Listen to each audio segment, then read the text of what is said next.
Good afternoon. I'm sitting here at my table and admiring something which is the subject of today's talk. The fragment, the state of fragmentation. There is a fascination with fragments. It leaves a lot of room to your own individual imagination. How would the whole piece have been like? What is missing? And it leaves room for dreaming, and the aesthetics can change considerably. I assembled now typical examples of fragments. For example, a horse head, Etruscan. It's very evocative, with all the eyes open, wide open. It's a pedimental fragment in terracotta from the 6th century. Very exquisite in its nature of this horse showing his teeth, and here in metal probably there were the inserted pieces. A remarkable piece, and you can put it anywhere, or what is very typical with fragments, you can mount it and suddenly it changes completely the aesthetics by mounting. So fragments are very playful because you can play with them and put them wherever you want.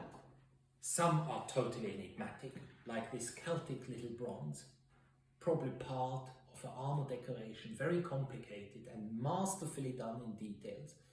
It's a hand warmer. You take it, you hold it around, not with gloves, and you wonder what was it, because you don't know, and I don't know what it is, only it's been done in the 3rd century BC. It's a wonderful example of Latin bronze art.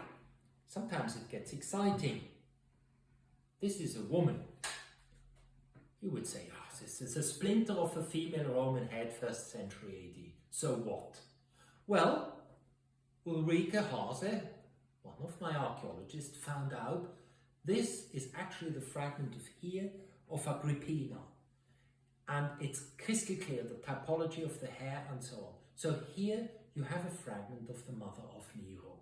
Even if it's a tiny fragment, not much money, it evokes a whole history about which we can read. Quite a horrible history, by the way he got rid of her.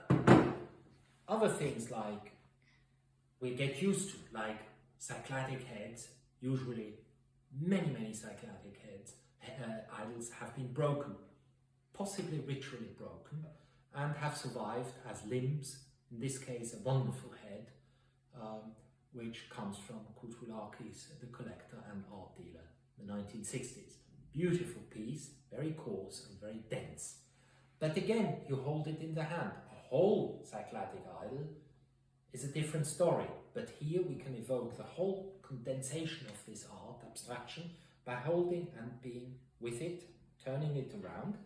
And if we want to exhibit the piece, of course we take a mount and then we mount it, and of course then the aesthetics change completely. This is also interesting about fragments, that they change aesthetics the moment you mount them. Same applies for this lovely geometric head.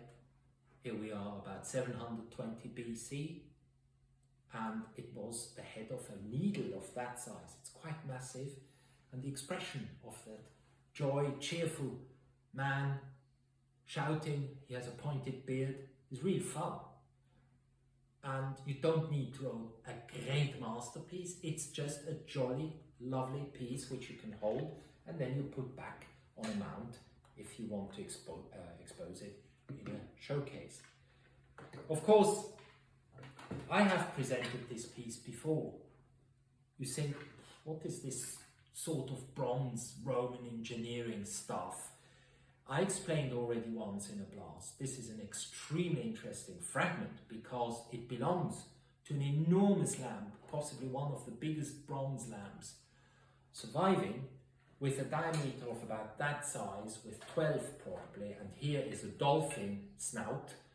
That's the hook where the whole thing was held, and you must imagine a huge lamp. I bought this piece in Israel, and it came here with an Israeli antiquities authorities export license, as Israel is one of the countries where you can buy legally antiquities and export them, and it takes about 2-3 weeks to get all the paperwork done, maximum. Another example is this relief, which I bought in Jerusalem. This reliefs belong to an architectural device and is interesting because it shows it must have been beautiful as a whole. Bought it in Jerusalem, comes with expo papers from Israel, and here you have garlands, painted pink. You have remains of red, pink, and probably if we look carefully, we will also find some blue. This is a rare example of stucco and is very evocative of the architecture. And last but not least, the classical fragment is, of course, the art to collect shards, like a cup. The point is with these shards, the moment they are becoming shards, they are kindred to drawings. Because a vase is a volume, it commands a big volume, and we associate it visually, not necessarily with flat art. One of the reasons why fragments are collectibles is they are like drawings, the moment they're fragmented, and that makes them so fascinating. This is by the sea painter, a Siena cup. Here we have a magnificent, detailed red figure fragment with a woman holding a box, possibly a wedding scene. Here is a kalatos, here is a box, the wedding box, and it is belonging to a large lid, so it's even also a rare shape. Here a Tarentine fragment of a little architecture. But of course fragments are the classical collecting object already for the last 150 years.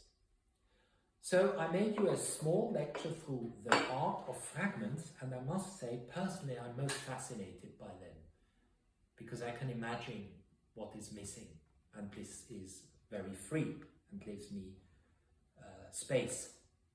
So collecting fragments is quite a specific group of collectors, and they enjoy it thoroughly. Thank you very much.